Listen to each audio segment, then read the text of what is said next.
suara kita itu memang kecil, tapi ketika banyak yang berpikir kalau nggak penting, itu sama aja kita mengenyampingkan atau membiarkan masa depan kita itu disusun oleh orang-orang yang punya kepentingan gitu. Pemilu itu seperti kita nentuin arah perjalanan. Kalau kita nggak ikut memilih arah, jangan kaget kalau nanti kita bakalan dibawa ke jalan yang nggak kita suka gitu. Kedepan peran Bawaslu itu bakal lebih berat, tapi juga bakal lebih penting, karena kan sekarang tantangannya nggak cuma di lapangan nih, tapi juga di dunia digital. Kalau bisa ini tetap ada ya gitu, program kerja tiap tahun, nggak cuma di tahun ini gitu.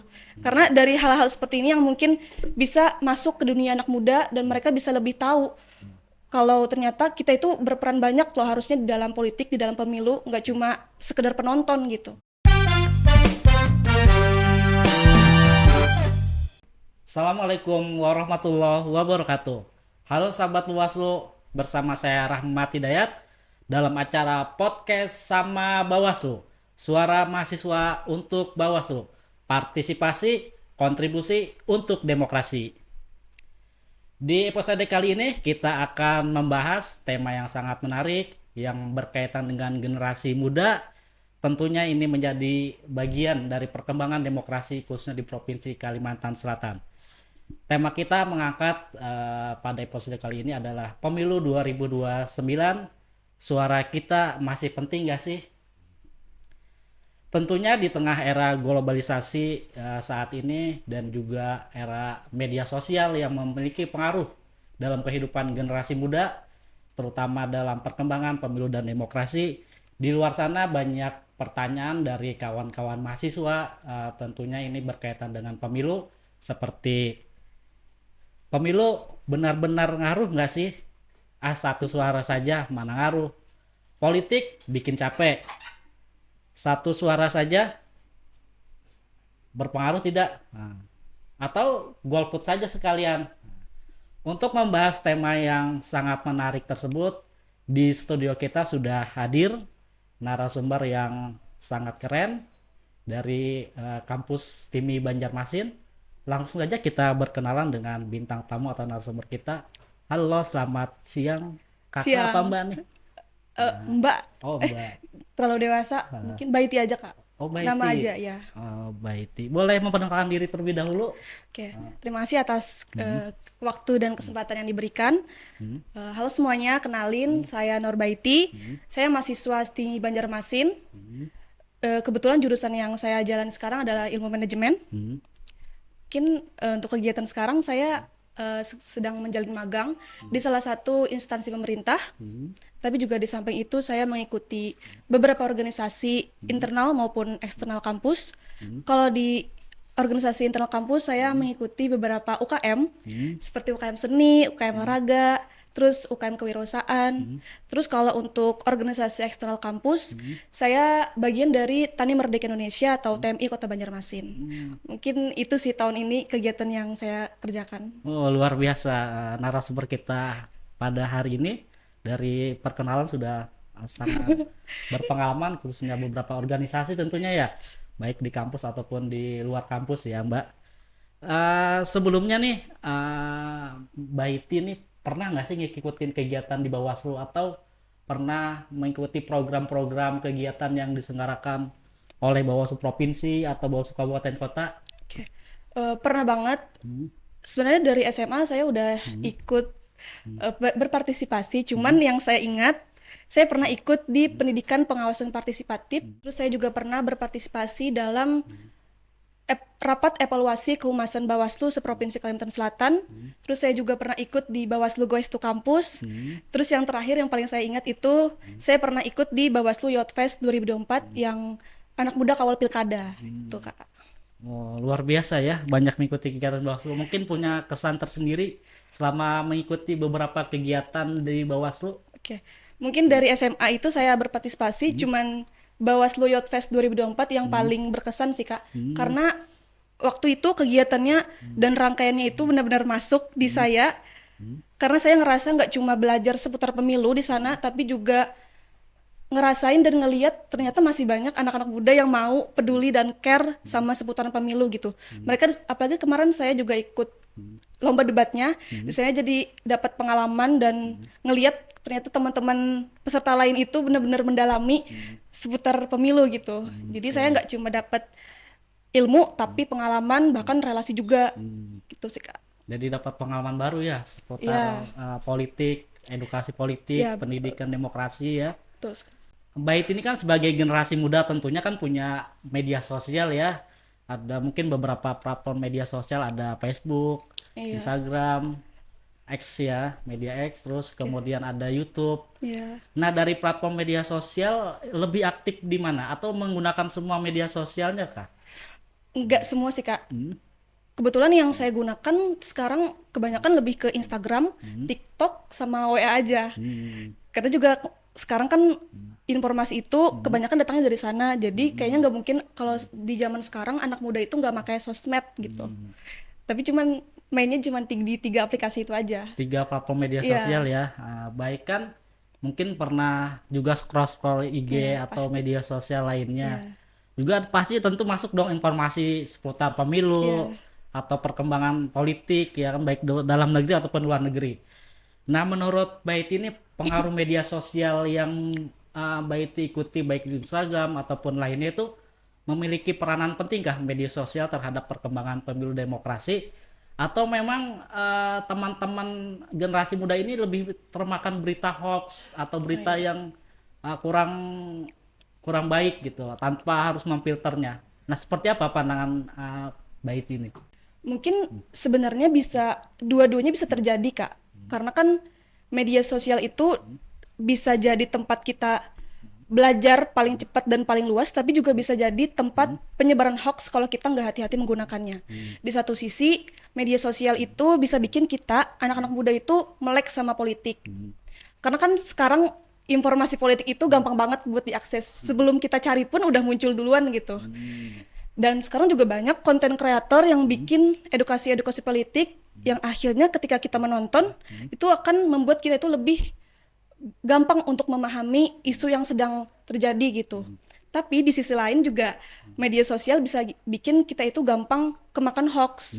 Ya karena banyak juga konten yang judulnya itu sengaja diprovokatif atau bahkan isi informasinya itu sengaja dipelintir biar yang nonton itu malah ikutan kebawa emosi. Di sini kalau kita nggak kritis, kita bisa langsung percaya, bahkan bisa langsung ke bawah arus jadinya. Makanya kan kita sering diingatkan untuk literasi digital, literasi gitu-gitu. Ya karena memang di zaman sekarang nggak bisa asal-asalan menggunakan media sosial. Ya kita harus lebih bijak lah menerima semua informasi. Biasakan untuk cek sumbernya dulu, biasakan untuk mengcompare beberapa berita, biar kitanya juga makin kritis ketika melihat setiap ada permasalahan gitu, nggak langsung diterima gitu. Tapi kalau kita terbiasa mengkonsumsi konten itu langsung ditonton tanpa difilter dulu, ya tadi resikonya kita bakal gampang kena hoax kalau kita nggak hati-hati menggunakannya. Itu sih Kak. Betul. Jadi kita harus lebih bijak ya menggunakan Iya, media sosial. Nah, mungkin di lingkungan kampus atau kalangan anak muda, banyak nggak sih anak muda yang langsung memforward ada berita masuk gitu tanpa memfilter gitu? sepengetahuan saya sih kayaknya nggak nutup kemungkinan ya kalau masalah-masalah gitu, karena kan setiap orang beda-beda punya prinsip dan eh, integritasnya. Jadi kalau menurut saya itu tergantung diri kita masing-masing mau percaya atau enggak, itu tergantung kita melihat suatu permasalahan itu. Dan kalau ya tadi kalau kita nggak membiasakan diri untuk literasi digital, kita bakal ke bawah arus terus gitu. Jadi sebisa mungkin setiap hari lah setidaknya kita bisa belajar kalau media sosial itu bisa loh arahnya ke negatif, nggak selalu positif gitu. Baik, oke. Nah, sebagai generasi muda nih, menurut Baiti dari perspektif mahasiswa nih, banyak nggak sih anak muda yang tidak peduli terhadap perkembangan pemilu dan demokrasi? Oke. Atau memang kebalikannya, uh, pemuda atau generasi muda saat ini sangat peduli terhadap perkembangan pemilu dan demokrasi gitu? Oke. Mungkin sebenarnya kalau dikatakan tidak peduli, tidak sepenuhnya begitu Kak, karena mungkin yang berbeda itu hanya bentuk penunjukannya aja. Karena mungkin dulu kelihatan anak muda itu pedulinya lewat ikut kampanye, ikut diskusi-diskusi formal. Tapi kalau sekarang kebanyakan anak muda itu menggunakan media sosial untuk menunjukkan kepeduliannya. Contoh, ketika ada isu besar misalnya terjadi di sekitar kita, itu anak muda yang paling cepat bereaksinya, paling peka gitu sama isu-isunya. Dan mereka bisa langsung ngebahas isu tersebut, atau bisa langsung nge-repost, ikutan nge-repost isu tersebut, bahkan bisa langsung debat di kolom komentar, atau bahkan bisa bikin konten untuk mengkritik langsung isu tersebut gitu. Itu menurut saya udah jadi bukti kalau anak muda itu sebenarnya peduli, cuman cara menunjukkannya aja yang berbeda gitu, Kak. Kalangan muda ini banyak juga yang peduli ya terhadap pemilu dan demokrasi, karena tentunya penting untuk menentukan pemimpin kita paling tidak 5 tahun ke depan. Nah, di tempat-tempat mungkin Mbak Iti pernah diskusi sama teman-teman kampus, ada nggak sih yang nemuin gitu pas diskusi, temannya ada yang saya nggak peduli pemilu, buat apa sih ya kan, toh hidup kita gini-gini aja gitu. Nah, pernah atau mungkin ada hal lain yang pernah ditemukan dalam di sekitar generasi muda gitu? Pernah sih, Kak. Biasanya kalimat-kalimat gini nih munculnya pada saat menjelang pemilu, Kak. Itu sebenarnya bukan karena mereka apatis sih, tapi lebih ngerasa kalau siapapun yang mereka pilih itu hasilnya tetap sama aja gitu. Dan ngerasa kalau setiap ada pemilu itu kebanyakan malah janji-janji manisnya doang. Makanya kebanyakan anak muda ngerasa nggak aware dengan yang terjadi sekarang gitu. Dan ngerasa kalau suara mereka itu nggak terlalu berpengaruh, Kak. Jadi mereka ngerasa siapapun yang naik nantinya, siapapun yang menang nantinya itu nggak bakal merubah dampak atau nggak bakal merubah dampak apa-apa ke mereka gitu. Karena terlalu jauh. Gitu sih, Kak. Menurut pandangan Mbak Iti dari perspektif mahasiswa nih, kira-kira suara kita nih masih penting nggak sih untuk pemilu 2009 nanti? Jawabannya sih kenapa enggak. Sekecil apapun suara kita hari ini tuh menentukan masa depan kita hari esok gitu.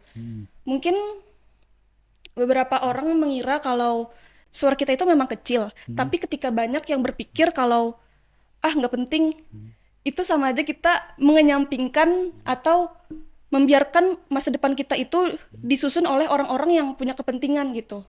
Jadi menurut saya seberapa penting atau tidakkah sangat penting. Sekecil apapun peran kita hari ini tuh menunjukkan kalau kita itu berdampak di esok hari.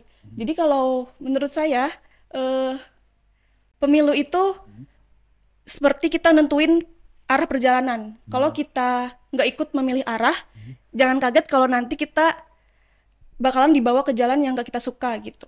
Jadi suara kita masih Penting banget. Oke. Menurut Mbak Iti nih sebagai generasi muda tentunya memiliki pengalaman seputar pemilu ataupun pernah mengikuti pemilu di tahun 2024 Iya, itu pertama kali. Memiliki kesan tersendiri kah menjadi pemilih pemula pada tahun 2024 ini? Cukup berkesan karena first time juga kan. Di situ saya merasa wah ternyata gini ya rasanya punya suara gitu. Ternyata gini ya kalau kita itu masih mau dilibatin ternyata di dalam sebuah negara yang besar ini. Jadi saya di situ kebanyakan belajar mengcompare sih beberapa latar belakang dari paslon-paslon, jadi ikut masuk ke dalam politik jadinya karena kita kan mau nyumbang suara nih gitu.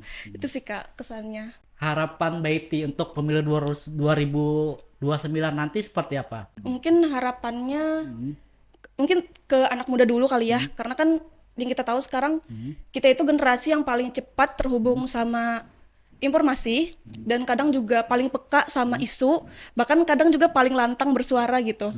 Jadi privilege ini bukan hanya status tapi juga tanggung jawab moral yang kita punya.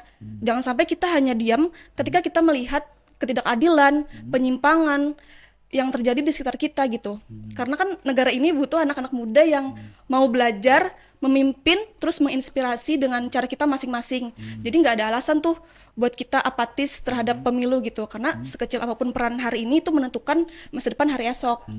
Jadi sebisa mungkin kita, pesannya juga untuk pemilu 2009, jangan hanya memikirkan siapa yang menang nantinya, tapi pikirkan bagaimana pendidikan kita nantinya, lapangan pekerjaan kita nantinya, ekonomi kita gimana nantinya, terus keamanan sosial kita gimana. Jangan hanya memilih itu karena viral, jangan karena memilih hanya ikut-ikutan, tapi pilih karena kita paham dan peduli gitu dengan negara ini. Luar biasa harapan Mbak Bait ini untuk pemilu 2029 nanti. Tentunya ini untuk menjadikan pemilu 2029 nanti lebih baik Ya, dan amin. lebih bermartabat. Mbak Iti tadi kan sudah mengikuti beberapa kegiatan Bawaslu ya, mulai dari kegiatan yang diselenggarakan oleh Bawaslu. Tentunya kan Bawaslu memiliki peran penting dalam mensukseskan khususnya pengawasan penyelenggaraan pemilu. Nah, harapan dari Mbak Iti ini terkait dengan peran Bawaslu khususnya dalam menyongsong pemilu 2029 nanti seperti apa? Kedepan peran Bawaslu itu bakal lebih berat, tapi juga bakal lebih penting, karena kan sekarang tantangannya nggak cuma di lapangan nih, tapi juga di dunia digital. Jadi let's say Bawaslu itu kayak penjaga integritas demokrasi. Kalau Bawaslu itu tegas, independen, terus transparan, nggak nutup kemungkinan kalau masyarakat luar itu makin percaya kalau memang pemilu itu jujur, memang adil gitu. Dan saya suka sekarang juga para lembaga Bawaslu itu sudah makin melibatkan masyarakat sekitar, terutama anak muda untuk membantu mengawasi pemilu. Jadi nggak cuma dari lembaga aja nih yang berkontribusi, tapi juga masyarakat sekitar yang nantinya bakal ngebantu mengawasi jalannya pemilu yang kiranya itu dapat membuat demokrasi kita ini semakin kuat gitu. Jadi menurut saya lebih pertahankan aja ini program-program kerja seperti ini memang masuk banget di kami anak muda. Jadi harapannya kalau bisa ini tetap ada ya gitu, program kerja tiap tahun, nggak cuma di tahun ini gitu. Karena dari hal-hal seperti ini yang mungkin bisa masuk ke dunia anak muda dan mereka bisa lebih tahu kalau ternyata kita itu berperan banyak loh harusnya di dalam politik, di dalam pemilu, nggak cuma sekedar penonton gitu. Demikian diskusi kita atau obrolan kita pada tema episode kali ini, pemilu 2009 suara kita masih penting gak sih dari perspektif mahasiswa. Dan tentunya suara kita masih sangat penting khususnya dalam memilih pemimpin kita di pemilu dan demokrasi. Partisipasi, kontribusi untuk demokrasi. Salam awas.